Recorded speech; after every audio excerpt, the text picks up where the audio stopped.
ഒരു സഹോദരൻ്റെ സംശയം. റമളാനിൽ ഫിത്ർ നിസ്കാരം ജമാഅത്തായി നിർവഹിക്കുമ്പോൾ ഹനഫി മദ്ഹബുകാരുടെ ജമാഅത്തിൽ ഇമാം ഖുനൂത്ത് ഓതുമ്പോൾ പിറകിലുള്ള മഅ്മൂമീങ്ങളും ഖുനൂത്ത് ഓതേണ്ടതുണ്ടോ? ഫാത്തിഹയും സൂറത്തുമൊക്കെ ഇമാം ഉറക്കെയാണ് ഓതുന്നത്. അത് മഅ്മൂമുകൾ ഓതേണ്ടതില്ല. എന്നാൽ ഖുനൂത്ത് ഇമാം പതുക്കെയാണ് ഓതുന്നത്. അപ്പോൾ തുടരുന്ന മഅ്മൂമുകൾ ഓതേണ്ടതുണ്ടോ എന്നാണ് സംശയം.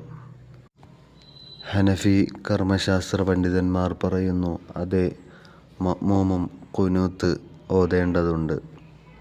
ഇമാം പതുക്കെ ഓതുന്നത് പോലെ തന്നെ മഅ്മൂമും ശബ്ദമുയർത്താതെ പതുക്കെയാണ് ഓതേണ്ടത്.